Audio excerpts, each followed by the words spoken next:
نکالتے ہیں کہ اگر ایک ریاست کے اندر عدل اور انصاف نہ ہو وہاں خوشحالی نہیں آ سکتی. یہ آج سے 800 سال پہلے لکھتے ہیں کہ بنیادی چیز خوشحالی کے لیے، غربت کم کرنے کے لیے عدل اور انصاف ہے. اور وہ کیوں ہے وہ تفصیل میں بیان کرتے ہیں کہ بزنس بھی، سرمایہ کار انویسٹ اس ریاست میں کرتے ہیں جہاں ان کو پتا ہو کہ یہاں قانون مکمل طور پہ ان کی حفاظت کرے گا، کوئی طاقتور آ کے ان کی زمین پہ، ان کے کاروبار پہ قبضہ نہیں کرے گا، جو وہاں کا ٹیکس کا نظام ہوگا وہ منصفانہ ہوگا. ان کو کوئی یہ خوف نہیں ہوگا کہ آتے ساتھ ہی کوئی قبضہ گروپ ان کی جگہ پہ قبضہ کر لے گا، کیونکہ وہ انصاف ہوگا. جدھر انصاف ہے وہ قبضہ گروپ نہیں ہے، جدھر انصاف ہے وہ ظلم نہیں ہے، جدھر انصاف ہے وہ NRO نہیں ہے. وہ بڑے لوگ چوری نہیں کر کے معاف نہیں کروا سکتے کیونکہ قانون کے سامنے سب ایک برابر ہے. تو یہ جب مدینہ کی ریاست کی بنیاد رکھی گئی عدل اور انصاف پہ، تو یہ یاد رکھیں کہ وہ اس وقت بڑے برے حالات تھے. خوشحالی بعد میں آئی، پہلے انصاف آیا. تو آج میں اس لیے اس کے اوپر بات کرنا چاہتا ہوں کہ ہم اس ویژن سے اتنا دور جا رہے ہیں کہ مجھے خوف آ رہا ہے کہ ہم بچیں گے بھی یا نہیں بحیثیت قوم. ایک انگریزی کی سٹیٹمنٹ ہے، نیشنز وداؤٹ اے ویژن ڈائی. قوم جو اپنے نظریے سے ہٹ جاتی ہے وہ مر جاتی ہے. تو یہ میں آپ کے لیے یہ باتیں اس لیے رکھ رہا ہوں کیونکہ جب سے یہ ایک سازش کے تحت ایک اس ملک کے مجرموں کی حکومت ہمارے اوپر نافذ کی گئی، ذرا ملک کے حالات دیکھ لیں کہ کدھر سے کدھر پہنچ چکے. اور میں اس لیے یہ آپ کے لیے کہہ رہا ہوں کیونکہ اب جس طرف آپ جا رہے ہیں میں آخر میں ادھر آؤں گا کہ اگر ہم بحیثیت قوم، میں اپنی ساری قوم کو، پارٹی کو نہیں کہہ رہا، قوم کو کہہ رہا ہوں کہ اگر آج ہم نہیں جاگیں گے اور ہم جد و جہد نہیں کریں گے، ہم سب ذمہ دار ہوں گے جس طرف اب ہم جس رخ پہ نکل چکی ہے. سب سے پہلے معیشت آ جائے. دیکھیں معیشت جو ہے نا اس کے اوپر بھی ایک بڑا ضروری ہے، میں جو شروع میں بات کی کہ ادھر بھی انصاف چاہیے ہوتا ہے، رول آف لا چاہیے ہوتا ہے، سرٹنٹی چاہیے ہوتی ہے. لوگوں کو یہ، جب تک مجھے یہ اعتماد نہیں ہوگا کہ آج جو میں یہ فیکٹری بنا رہا ہوں، میں دکان بنا رہا ہوں، میں پیسے لگا رہا ہوں، اپنی محنت کے سرمایہ کاری کر رہا ہوں، جب تک مجھے یہ نہیں پتا چلے گا کہ یہ آگے بھی یہی سسٹم رہے گا، جب تک مجھے یہ اعتماد نہیں ہوگا کہ یہ قانون نہیں ایک دم بدل جائے گا، یہ اب سسٹم چلے گا، تب تک میں پیسے نہیں لگاؤں گا. بلکہ وہ یہ چھوڑیں کہ میں ملک میں نہیں لگاؤں گا، باہر سے بھی نہ کوئی پیسے لے کے آئے گا ملک کے اندر سرمایہ کاری کرنے کے لیے، اور اندر سے بھی آپ کے ہمارے جو سرمایہ کار ہے وہ کسی اور ملک میں جا کے پیسے لگائیں گے. اب دبئی میں جا کے کبھی پوچھیں پاکستانی بزنس مین وہاں کتنے کارخانے بھی چلا رہے ہیں، بزنس بھی چلا رہے ہیں، ان سے پوچھے تو صحیح کہ جب آپ کا ملک ہے آپ نے پاکستان میں کیوں نہیں پیسہ انویسٹ کیا، آپ کیوں دبئی میں جا کے پیسہ لگا رہے ہیں، اور ملیشیا میں بھی یہی ہے.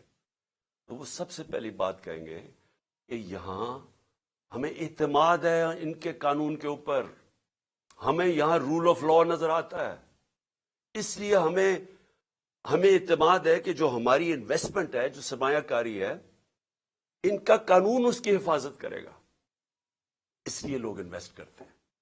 اور ہماری جو سب سے بڑی طاقت ہے اوورسیز پاکستانی، جن 1 crore overseas Pakistani, 10 million overseas Pakistani, آپ یہ سمجھ جائیں کہ اگر ان میں سے میں پھر سے ایک فگر دیتا ہوں، 20 لاکھ بھی 15 سے 20 لاکھ پاکستان میں سرمایہ کاری کرنی شروع کر دیں تو ہمیں کوئی کسی کے سامنے ہاتھ پھیلانے کی ضرورت نہیں پڑے گی. لیکن وہ کیوں نہیں آتے یہاں؟ کیونکہ ان کو اعتماد ہی نہیں ہمارے انصاف کے نظام میں. بلکہ جو آئے تھے ہمارے دور میں، جو آئے تھے وہ سوچ رہے ہیں ملک چھوڑ کے جانے کا. اور وہ کیوں میں صرف 3-4 موٹی، زیادہ میں نے اور چیزوں پہ بات کرنی ہے تو میں صرف آپ کو معیشت کے اوپر صرف فگرز دے دوں. جس دن ووٹ آف نو کانفیڈنس ہمارے خلاف سازش کے تحت کیا گیا تو ڈالر پاکستان میں 178 روپے کا تھا. 178 روپے کا ڈالر تھا جب vote of no confidence assembly میں دائر کیا گیا. آج ابھی 9 مہینے ہوئے ہیں, آج پاکستان کے اندر ڈالر 100 روپیہ مہنگا ہو چکا ہے. صرف اب ایک ہفتے کے اندر 50 روپیہ ڈالر مہنگا ہوا ہے. ہمارے 3 سال 8 مہینے کے اندر 55 روپیہ ڈالر مہنگا ہوا. یہاں صرف ایک ہفتے کے اندر 50 روپیہ ڈالر مہنگا ہوا ہے. میں کیوں ڈالر کا آپ کو بتا رہا ہوں کہ اس کے بہت بڑے اب آگے جا کے اس کے اثرات پڑنے لگے ہیں عام لوگوں کے اوپر. آپ جو سن رہے ہیں آپ سب کے اوپر اب اس کے اثرات آنے لگے ہیں کہ یہ آ چکے ہیں. مہنگائی آ چکی ہے. ابھی بھی جو مہنگائی ہے 50 سال میں پاکستان کی تاریخ میں سب سے زیادہ مہنگائی ہے. اس وقت جو عام انسان چیزیں خریدتا ہے سب سے جو بنیادی چیز ہے وہ آٹا ہے. وہ 60 روپے کلو سے پہنچ گیا ہے 150 روپے پہ. یہ عام آدمی کھاتا ہے. اس کے علاوہ گھی کدھر سے کدھر گیا ہے. اور جو لوگ بجلی استعمال کرتے ہیں, گیس کرتے ہیں, یہ سب مہنگی ہوئی اور مزید اور مہنگی ہونے جا رہی ہیں. جیسے جیسے روپیہ گرے گا جو چیز ہم باہر سے خریدتے ہیں جس میں جدھر بھی امپورٹ شامل ہیں وہ سب مہنگی ہوتی جا رہی ہیں اور ہوں گی آگے جا کے.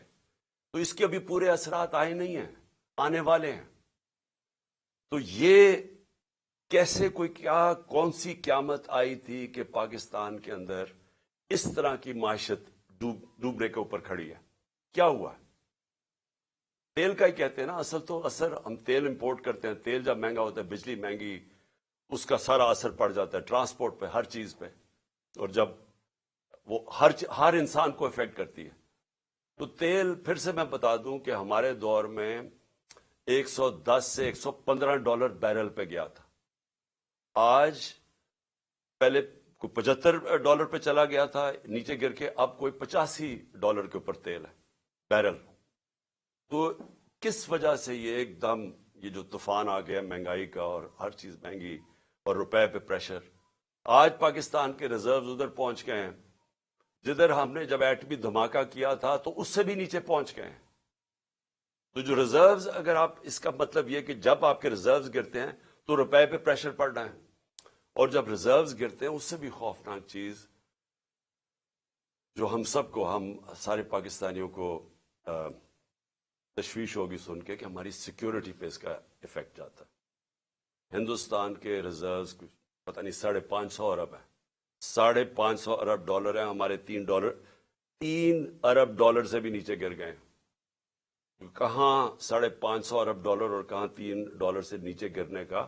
صرف آپ کو اگر کبھی آپ کو دل کے اوپر اگر تکلیف پہنچانی ہے تو ہندوستان کی چینلز دیکھیں آج کل وہ کس طرح پاکستان کا نام لے رہی ہیں کہ یہ صرف 9 مہینے کے اندر ملک کدھر سے کدھر پہنچ گیا. اب میں جو یہ امپورٹڈ گورنمنٹ کے imported finance minister Ishaq Dar, پہلے تو انہوں نے بڑی بڑکیں ماری کہ 200 سے میں نیچے ڈالر کروں گا.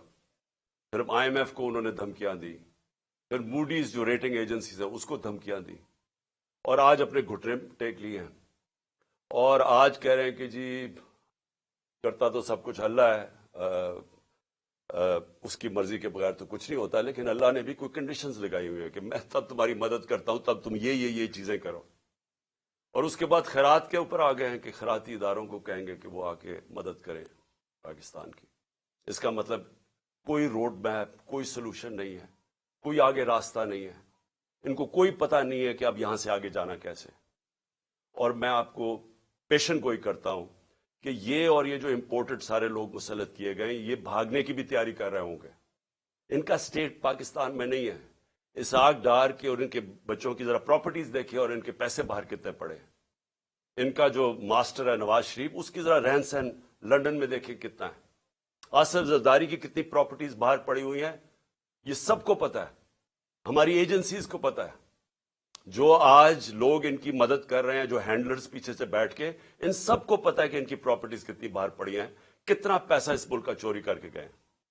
تو آج یہ کہہ رہے ہیں کہ خیرات پہ پاکستان, یعنی کہ بیرون ملک لوگ پیسہ خیرات کے اوپر پاکستان دیں اور اپنا پیسہ باہر رکھا ہوا ہے. کون ان کو پیسہ دے گا؟ تو اس کا مطلب ان کے پاس کوئی روڈ میپ نہیں ہے. تو پہلے تو اکنامکلی آج میں نے بتانا تھا کہ آج ہم کدھر کھڑے ہیں. اس کے بعد دوسری چیز آ جائے جو میں نے شروع کی تھی بات, انصاف اور رول آف لا کی. جو آج ہمارے بنیادی حقوق, فنڈامنٹل رائٹس, جس طرح ان کو مسترد کیا گیا, جس طرح ان کی وائلیشن کی گئی اس جب سے یہ امپورٹڈ حکومت ہمارے اوپر بیٹھی ہے. میں پھر سے ریپیٹ کرتا ہوں, جنرل مشرف کے مارشل لاء میں میں اپوزیشن میں تھا, مجھے جیل میں ڈالا گیا, لیکن میں آپ کو یقین دلاتا ہوں کہ اس طرح کا کبھی ہم نے ایسا ظلم نہیں دیکھا جو انہوں نے کیا. میں صرف نام لکھے ہوئے ہیں کہ جو انہوں نے ہمارے ساتھ کیا. ڈاکٹر شہباز گل, ایک یونیورسٹی پروفیسر, باہر امریکہ کی یونیورسٹی میں پڑھانے والا, اپنا سب کچھ یعنی بڑی سیلری چھوڑ کے آتا ہے پاکستان, اس کو ننگا کر کے جو تشدد کیا گیا, الٹا لٹکایا گیا. یعنی اس نے جرم کیا کیا تھا؟ کوئی ہمیں بتائے جرم کیا کیا تھا اس نے؟ اور مجھے افسوس سے کہنا پڑتا ہے کہ ہمارے انصاف کے نظام نے اس کے فنڈامنٹل رائٹس کی حفاظت نہیں کی. اس کے اوپر مزید اور کیسز کر دیے گئے. کبھی وہ کراچی جا رہا ہے تو کبھی بلوچستان میں کیسز کر رہے ہیں. تو کوئی یعنی کدھر گئے ہمارے فنڈامنٹل رائٹس؟ کون سے ملک کے اندر جو اپنے آپ کو جمہوریت کہتا ہے وہاں لوگوں سے ایسے ہوتا ہے جو اس سے ہوا؟ ابھی تک وہ ریکور نہیں کیا شہباز گل. ابھی تک جس طرح اس کے اوپر تشدد کیا گیا, ابھی تک اس کا اثرات اس کے اوپر ہے. کوئی اس کو انصاف ملنے کی آس پاس سے کوئی نظر نہیں آ رہا, بلکہ ابھی بھی کیسز بھگت رہا ہے وہ. اور ایک آدمی جو ملک کی مدد کرنے آیا تھا, اپنی سے بڑا آئیڈیلزم لے کے آیا تھا, وہ پیسے خرچ کر رہے وکیلوں کے اوپر, اپنے کیسز کے اوپر. میں اس کی اس لیے مثال دے رہا ہوں کیونکہ شاید ملک کے غدار ہوں, کوئی دہشت گرد ہوں, تو شاید ان کو تو ایسے ٹریٹ کرتے ہوں, لیکن ایک پولیٹیکل آدمی.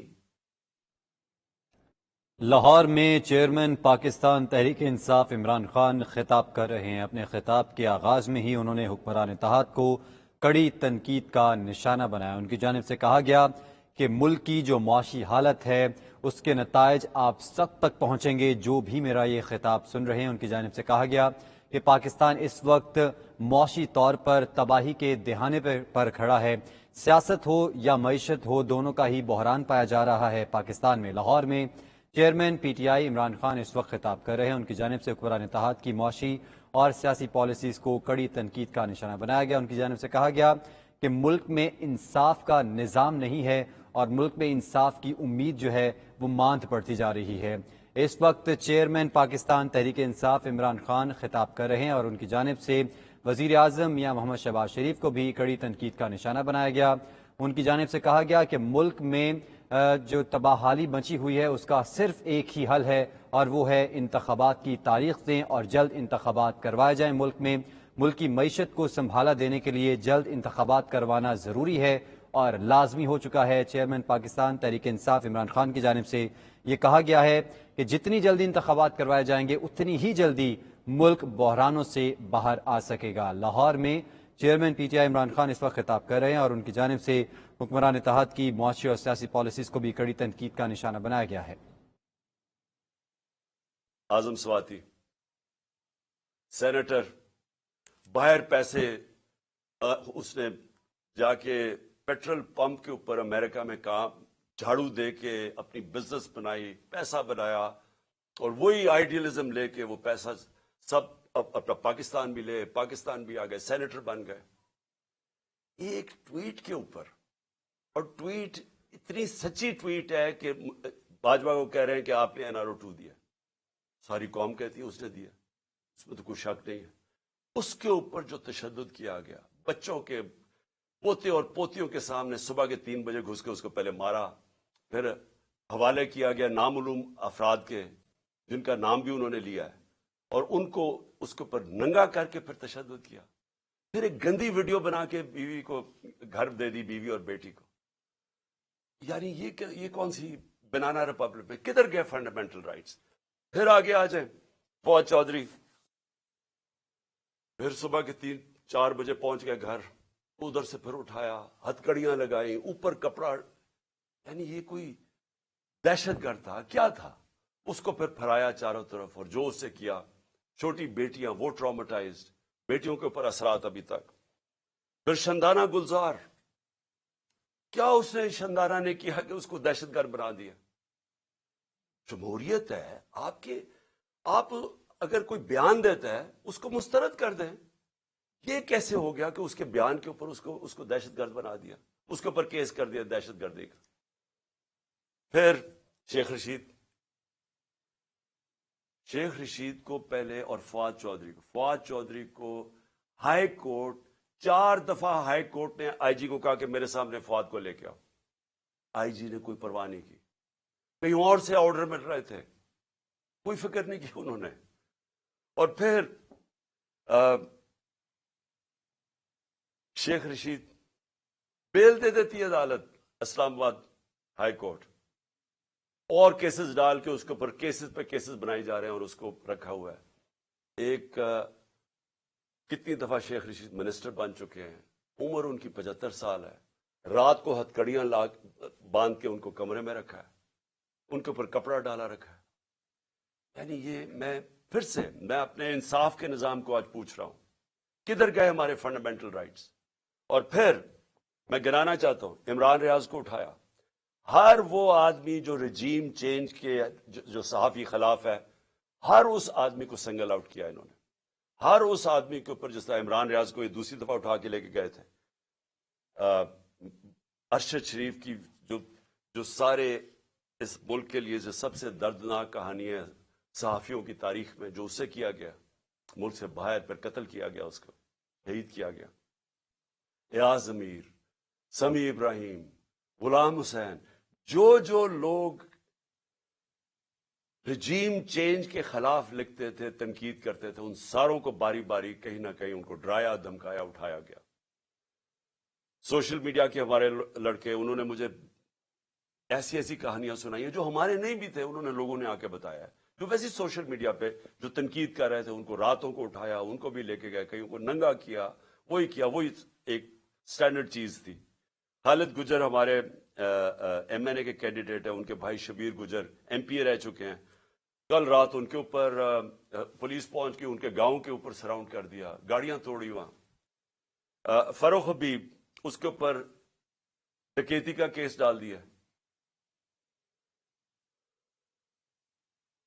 میرے اوپر اب میں اپنے 60 ایف آئی آر ہے میرے اوپر.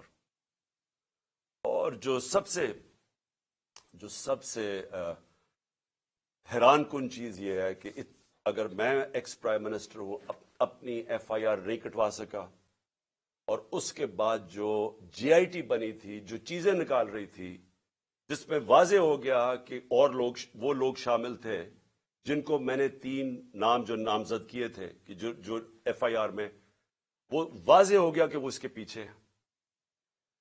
نہ وہ، پھر سے میں کہتا ہوں کہ جو ڈی پی او گجرات، نہ وہ اپنا فون دینے کے لیے تیار تھا، اس کو بھی کہیں سے حکم آ رہا تھا. نہ سی ٹی ڈی کے اندر وہ جو ایس پی تھا، نہ وہ تیار تھا اپنا فون، جس پہ اس نے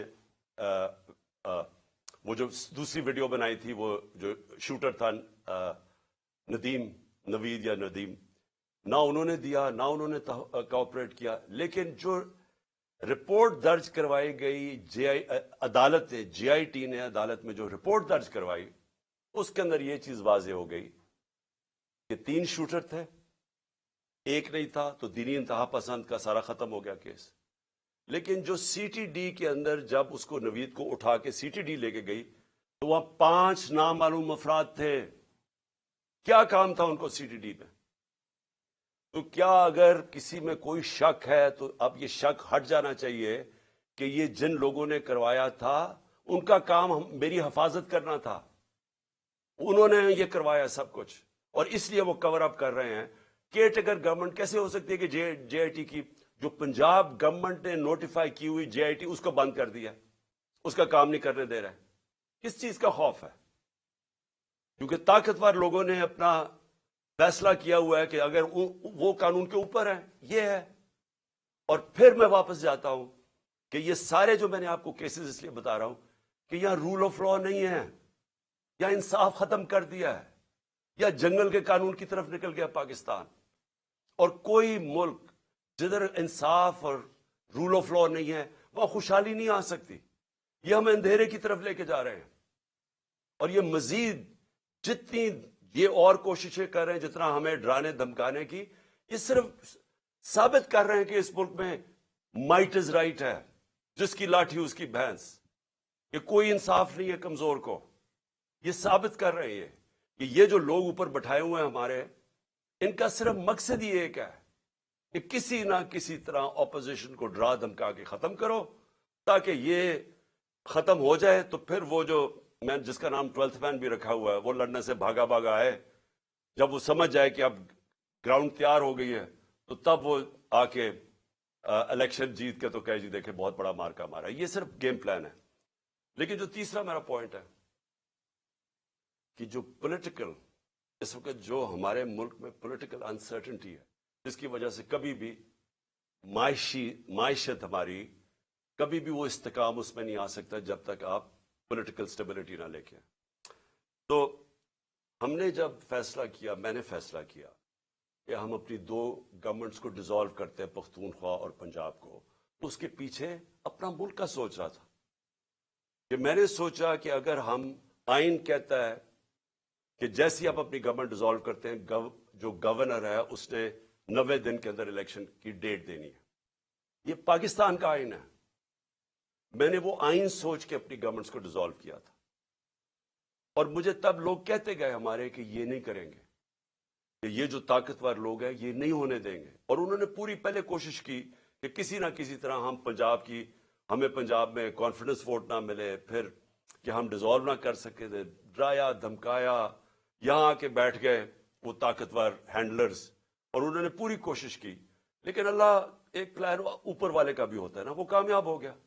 ہمیں 186 ووٹ مل کے, اور ہم نے اپنی گورنمنٹ, جب کانفیڈنس مل گیا ووٹ, ہم نے اپنی گورنمنٹ ڈیزالو کر دی.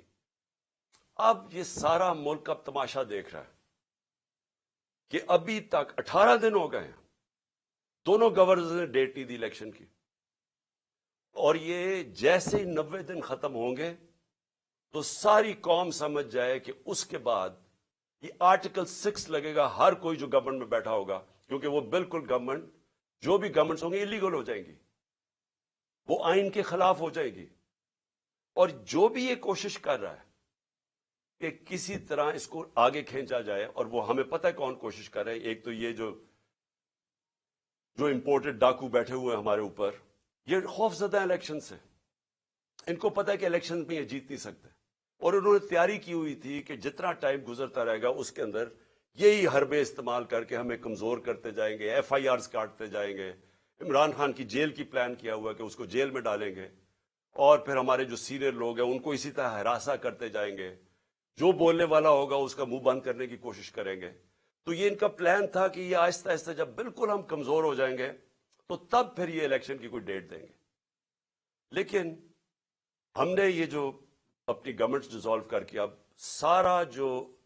اب جو سارا پاکستان آج پاکستان کی عدلیہ کی طرف دیکھ رہا ہے, اور میں یہ امید رکھتا ہوں کہ ہماری عدلیہ آئین کے ساتھ کھڑی ہوگی, کیونکہ اگر یہ 90 دن سے اوپر جاتا ہے تو یہ پاکستان کے آئین نہیں, پاکستان کے رول آف لا نہیں, یہ ساری پاکستان کی جمہوریت اس وقت ختم ہو جاتی ہے.